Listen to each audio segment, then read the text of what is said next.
really felt the spirit in the room, and I felt a connection with each one of you when you shared, from recharging and restarting to working within education, to being a community builder, books, all of that resonate with me. And of course, women, which is this whole community that you have.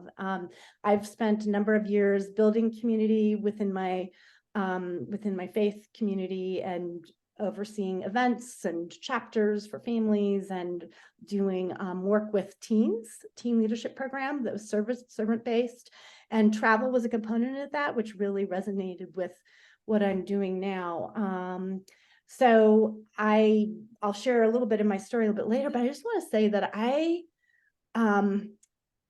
really feel like that life is an outer and an inner journey. We have both, right? And you're all involved in all of that. But I think often we're so busy with the outer journey, all the things we have to do, that we just, as women, we don't give ourselves permission to take the inner journeys. And all of you are so incredibly accomplished that I know that has to be part of where you've gotten where you are in life, that you have taken the time to do that.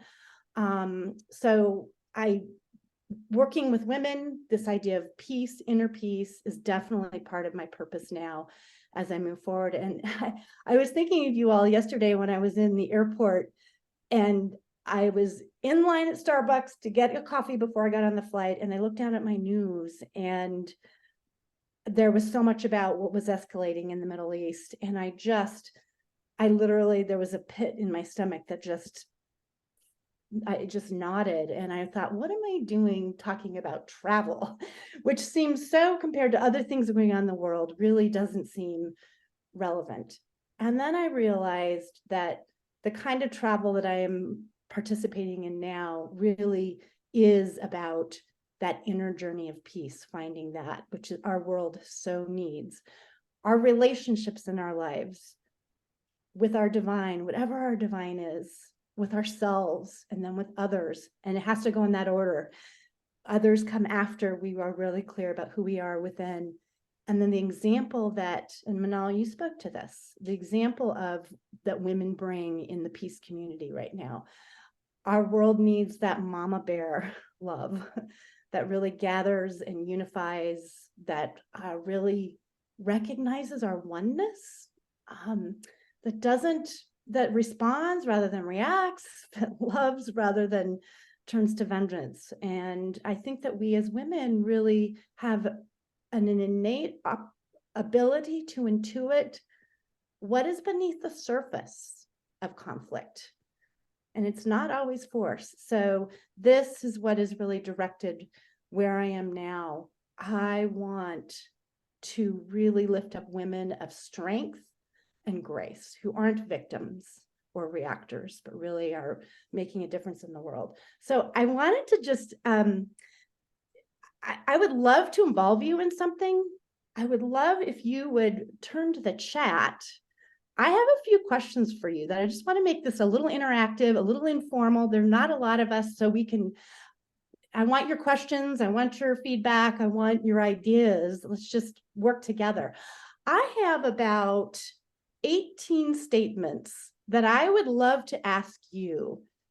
Does this resonate with you or not? It's just a Y or an N, yes or no. And I would really love for you to just put a Y or an N in the chat after I say this to you, because I really want to get a sense of where we all are as women. These are things that came up. I'll tell you more about our company, Honest Heart Journeys, later, but within our first year as an organization this last year, these are all things that came up within the women with whom I traveled.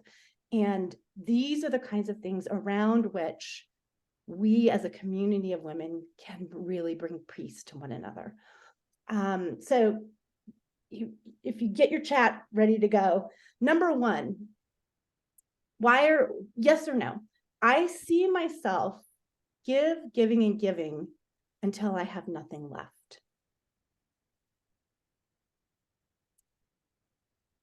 Number two, and you might put a 1 or a 2 next to it, so we can go later. Number two, I feel guilty if I do anything for myself.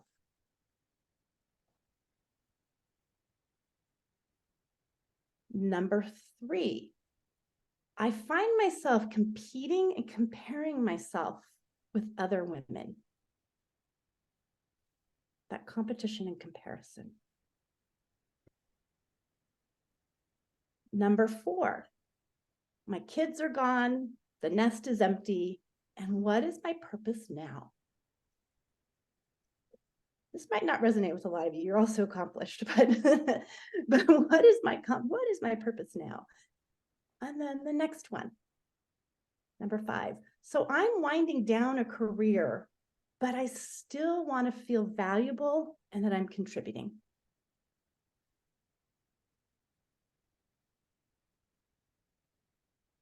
Number 6, I feel like a terrible parent.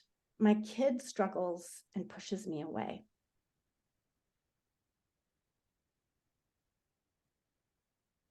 And number 7, I'm trying to figure out how I can be a parent to a grown child without parenting my child.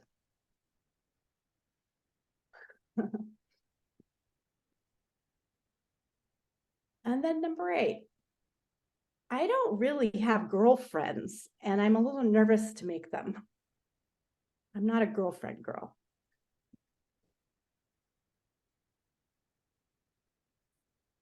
Number 9, there is no way I can imagine spending 1 to 2 weeks with a group of just women.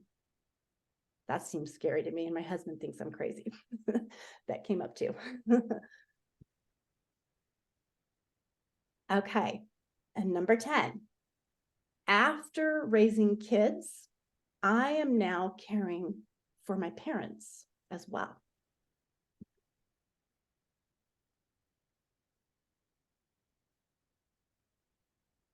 11, I was married for years, but now I'm divorced or I'm widowed, and I'm looking for a different, meaningful kind of companionship.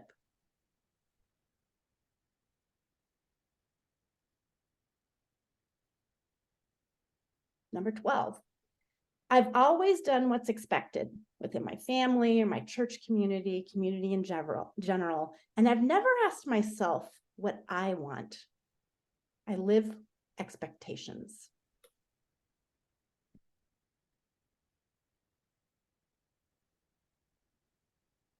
"13, I'm really yearning for deep, authentic relationships that go beyond or below the surface, the fake, the same repeated conversations we have over and over again."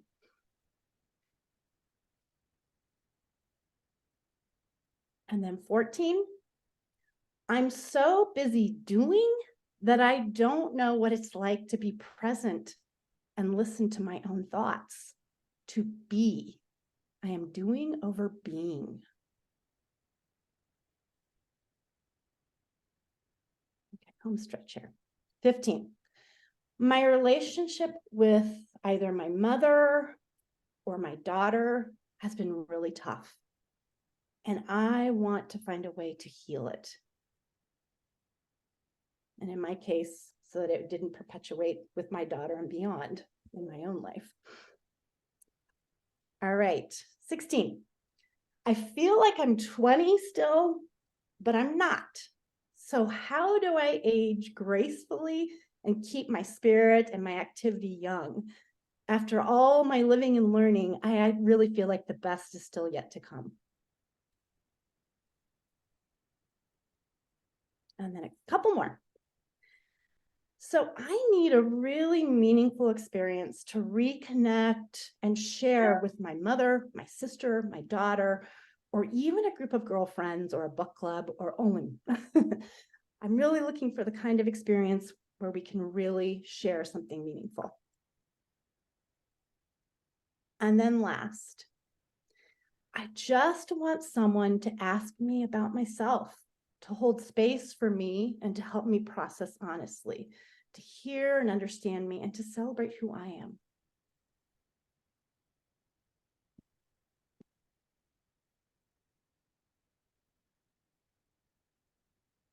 Okay.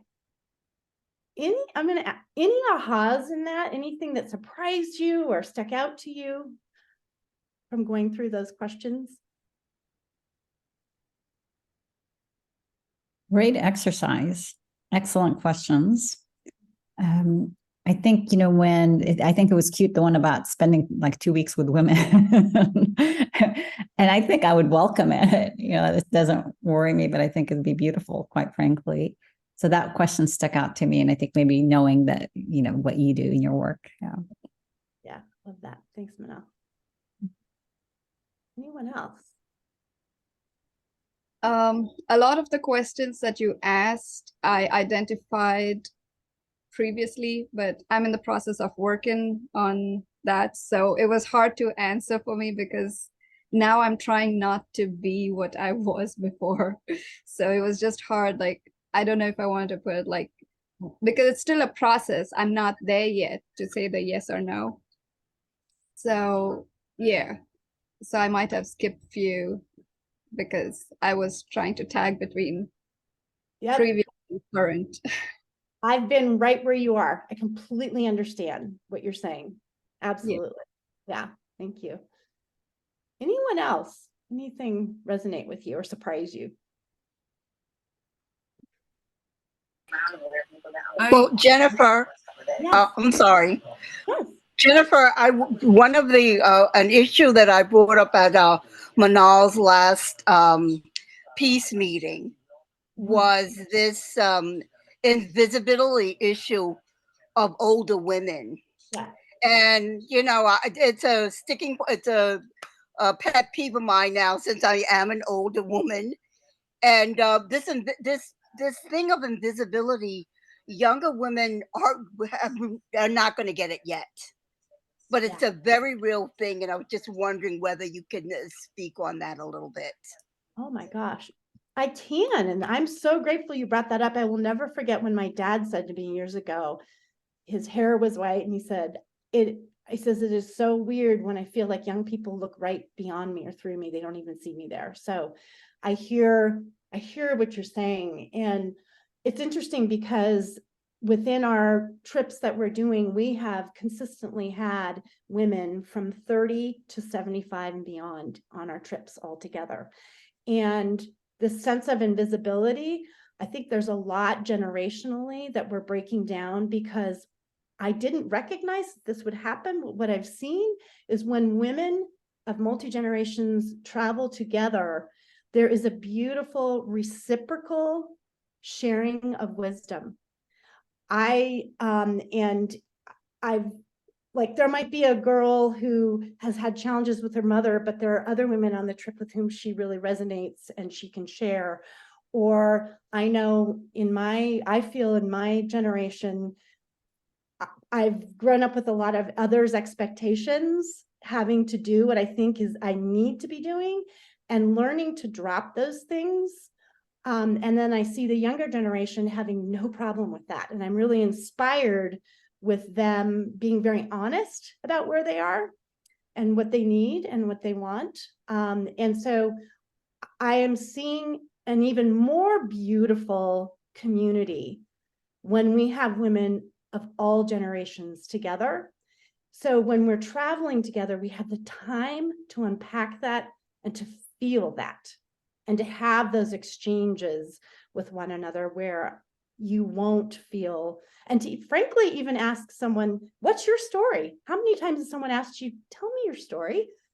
It's a beautiful exercise to go through when someone holds that space for you. And so those kinds of things happen when we travel together and we no longer feel invisible. And I appreciate you sharing that because And can I just ask, do you feel that that is something that is unique to the United States, to America? Because I feel that aging is not revered here. Yes, I agree with you on that. I do.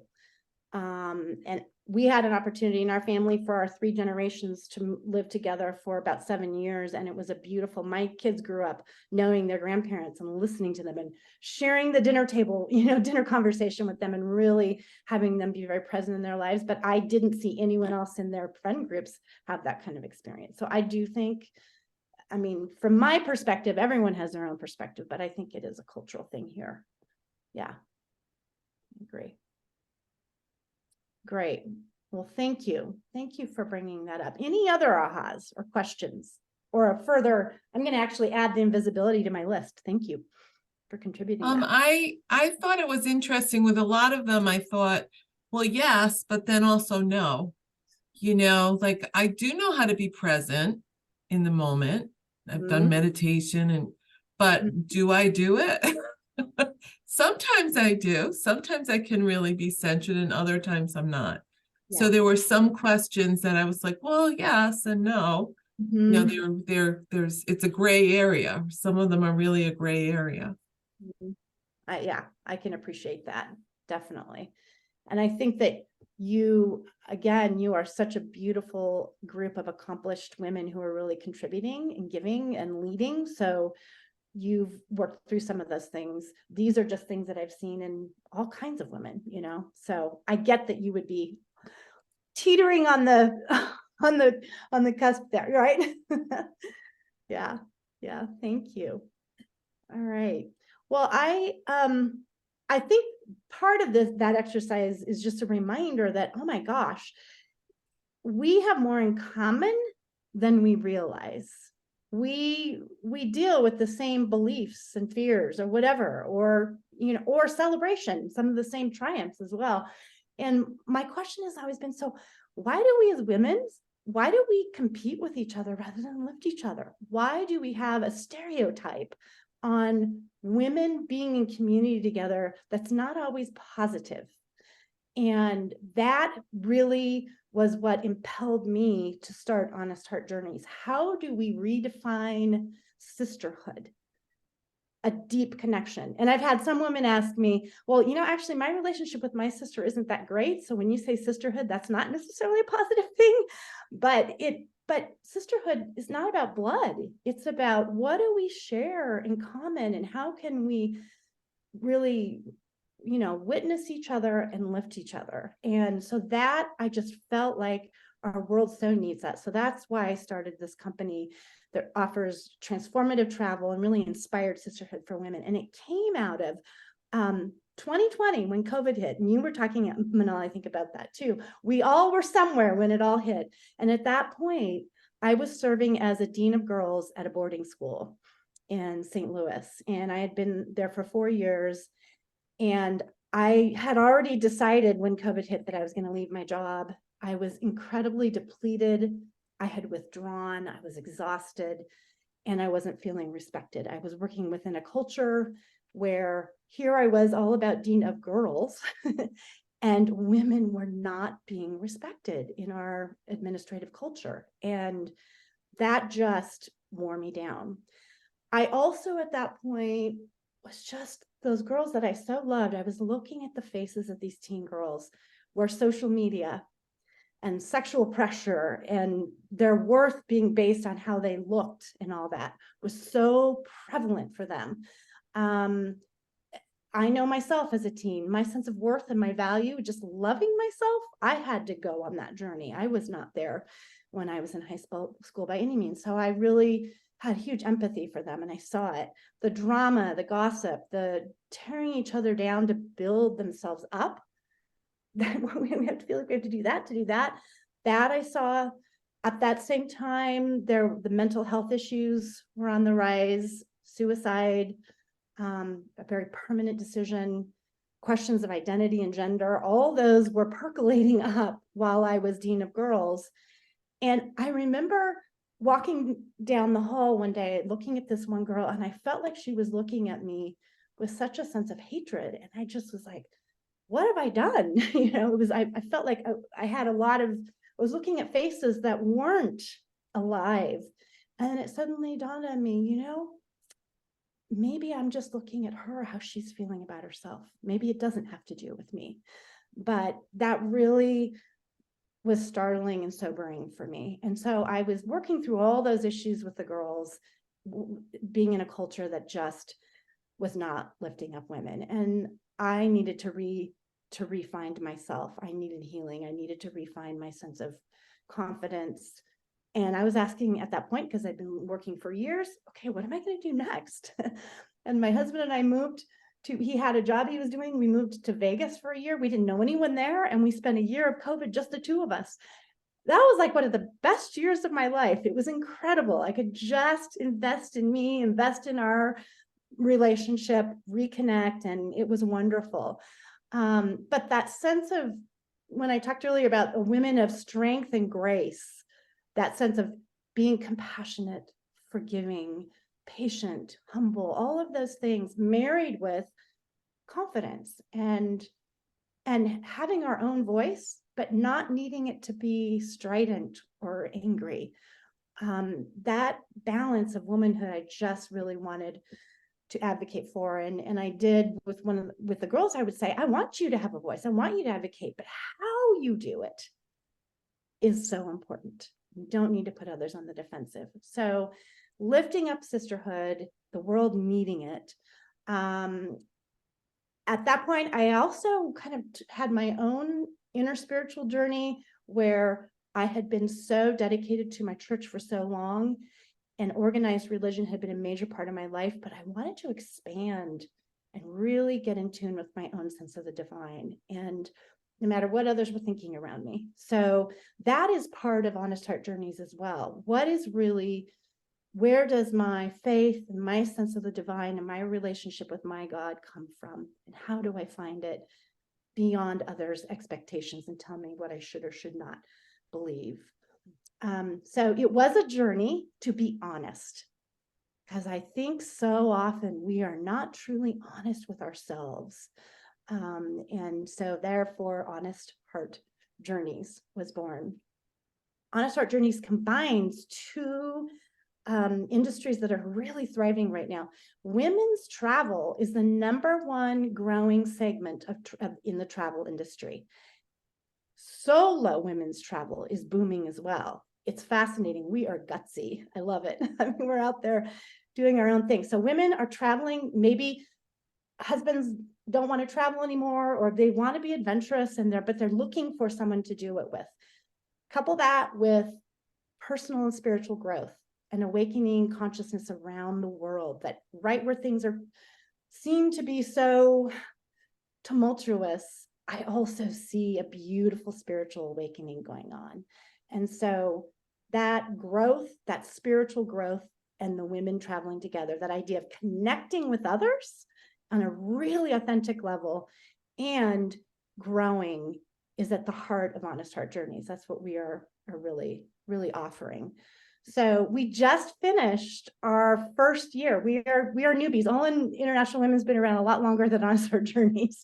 So we did 3 trips this year. They all were extraordinary. And I heard from everyone who was on them, they were just like, I don't know how, but I've never gone so deep so quickly with women.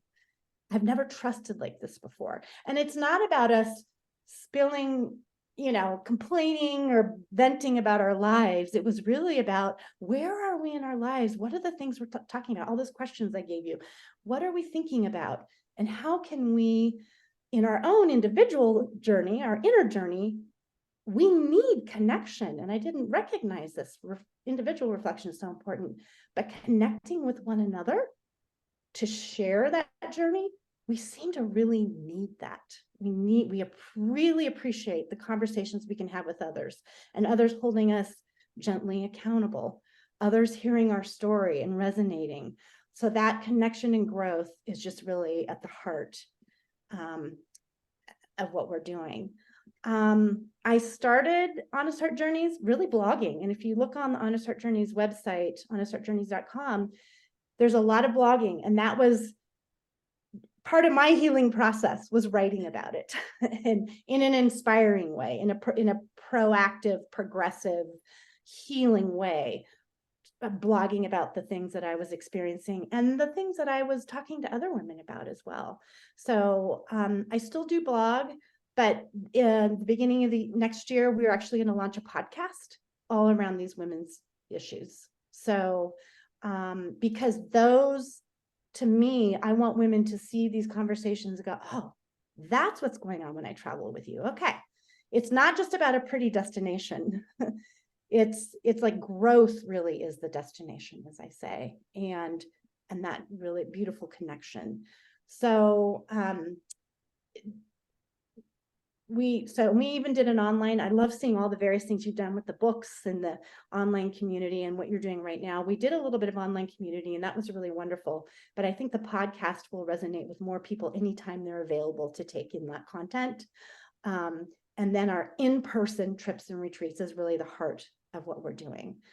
And the idea for it came when I was working with students, this idea of unplugging from our everyday lives, unplugging from the roles we play, from the responsibilities we carry, from the expectations that we live up to, unplugging and being in an entirely different mindset that is open to growth.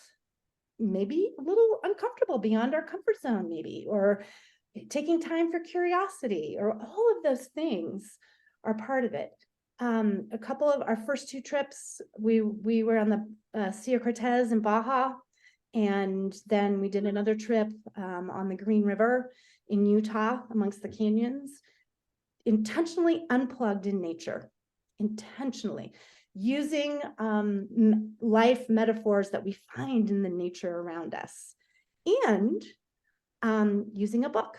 We have a book that we attach to every trip that gives us all a shared language, shared topics that we then, sitting around on the beach in the evening, we unpack together in the evening. And then not only that we're able to unpack the themes in the book and break out and all that, but we're all together for 1 to 2 weeks. So it gives us a space to have our own conversations with others. We see the connections we have with other women. So it's just really the unplugged time and space to reflect and to connect around those deeper issues that we all share. Journaling, prompted journaling is another part of how we open thought with the women on the trip. And again, I want to circle back to that multi-generational sharing of wisdom that happens when we're all together. It fosters understanding of I didn't realize it was like that for you. Oh, I'm so grateful I understand that now.